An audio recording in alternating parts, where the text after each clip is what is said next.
ሰላም ተማሪዎች እንደምን አላችሁ? ኢትዮ ኮንሰፕት ሴንተሮች ነን።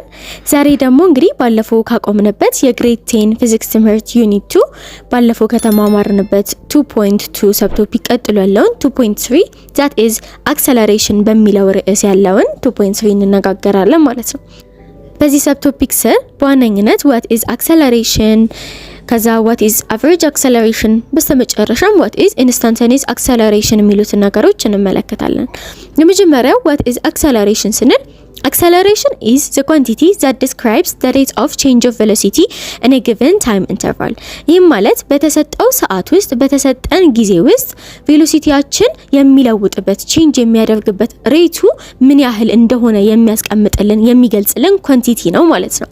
so any change in the velocity whether positive ሊሆን ይችላል ኔጌቲቭ ሊሆን ይችላል ዳይሬክሽናል ወይም ደግሞ any combination of this is called acceleration። ይሄ ማለት እንዴት ነው? ቬሎሲቲያችን ላይ ፖዚቲቭ ቼንጅ ሊኖር ይችላል። ፖዚቲቭ ቼንጅ ማለት ቬሎሲቲያችን ሊጨምር ይችላል። as the time goes ሰዓቱ እየሄደ በመጣ ቁጥር ቬሎሲቲያችን ሊጨምር ፖዚቲቭ ቼንጅ ሊኖረው፣ ሊቀንስ ወይም ደግሞ ኔጌቲቭ ቼንጅ ሊኖረው፣ እንዲሁም ደግሞ ዳይሬክሽናል ኮንስታንት የሆነ ማግኒቲዩድ ኖሮት ዳይሬክሽኑ ብቻ ቫሪ ሊያደርግ ይችላል። ወይም ደግሞ እነዚህ ተቀላቅለው የሚመጣው any combination of this change is called acceleration በመባል ይገለጻል ማለት ነው። so the greater the acceleration is the greater the change in velocity over a given time። ይሄ ማለት አክሰለሬሽናችን ከፍ ባለ ቁጥር ቬሎሲቲያችን በተሰጠው ሰዓት ውስጥ የመቀየር እድሉ ከፍተኛ ይሆናል ወይም ደግሞ ቬሎሲቲያችን የሚቀየርበት መጠን እጅግ በጣም ከፍተኛ ይሆናል ማለት ነው። so ስለ አክሰለሬሽን ይሄን ያህል ከተባባልን በዋነኝነት ሁለት አይነት የአክሰለሬሽን አይነቶች አሉ። እነዚህም አቨሬጅ አክሰለሬሽን እና ኢንስታንታኒየስ አክሰለሬሽን ይባላሉ። ያው ቀደም ብዬ በቶፒኩ መጀመሪያ ላይ ለመግለጽ እንደሞከርኩት ሁለት አይነት አክሰለሬሽኖች አሉ። የመጀመሪያው አቨሬጅ አክሰለሬሽን የሚባለው ነው። so what is average acceleration ስንል average acceleration is defined by the change in an object's velocity divided by the time interval in which the change occurs። ይህ ማለት የኦብጀክታችንን ቬሎሲቲ ቼንጁን which means final velocity ሲቀነስ initial velocity ያደርጋል ሲካፈል the change in time እናደርጋለን። so ይሄ የምንጠቀመው ታይም ምን አይነት የትኛውን ኢንተርቫል ነው ስንል ቬሎሲቲው ቼንጅ ያደረገበትን ታይም ነው የምንጠቀመው ማለት ነው። ስለዚህ አክሰለሬሽን እኩል ይሆናል change in velocity over change in time አድርገን የምናገኘው ነገር ነው ማለት ነው አቨሬጅ አክሰለሬሽን የሚባለው። so አክሰለሬሽን ልክ እንደ ሌሎች ፊዚካል ኳንቲቲዎች ሁሉ የራሱ የሆነ ኤስአይ ዩኒት አለው which is meter per second square ተደርጎ የሚገለጽ ነው። ምክንያቱም ቬሎሲቲ ሜትር ፐር ሰከንድ ነው ሲካፈል ለሰከንድ ስናደርገው በየአንዳንዱ ሰከንድ ምን ያህል ሜትር ፐር ሰከንድ ቫሪ ያደርጋል ይጨምራል የሚለውን ነገር ይገልጽልናል ሜትር ፐር ሰከንድ ስኩዌር የሚለው ቃል ማለት ነው።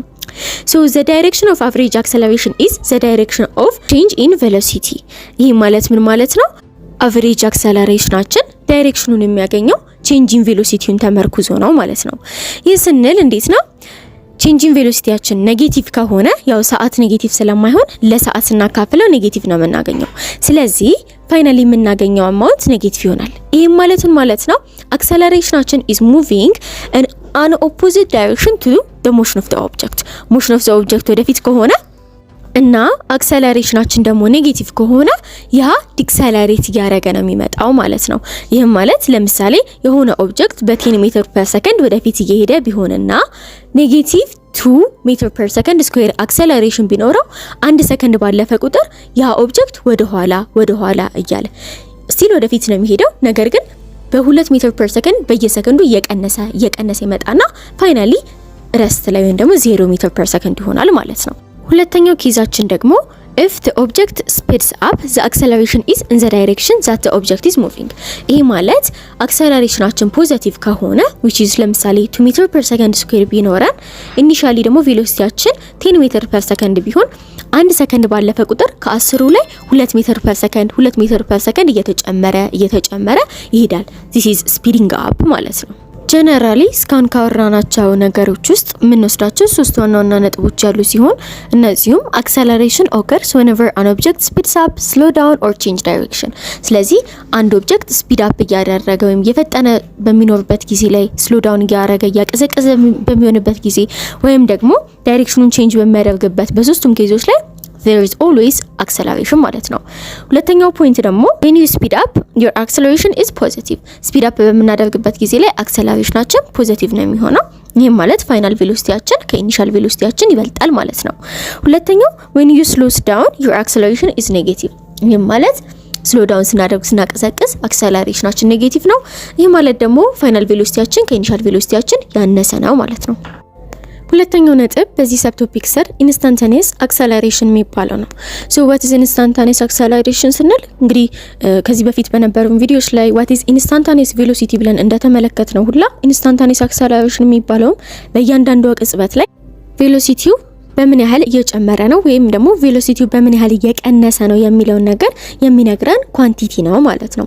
ሶ ፎርሙላው ልክ እንደ አቨሬጅ አክሰለሬሽን ተመሳሳይ ሲሆን አክሰለሬሽን is equals to change in velocity ሲካፈል ለቼንጅ ኢን ታይም አድርገን ካልኩሌት የምናደርገው ሆኖ ሳለ ነገር ግን ቼንጅ ኢን ታይም relatively approach to 0 እንላለን። እንግዲህ ባለፈውም ልክ instantaneous velocity ላይ change in time approach to 0 ብለን ነበረ። ሶ ይሄኛውም ተመሳሳይ ኮንሰፕት ነው።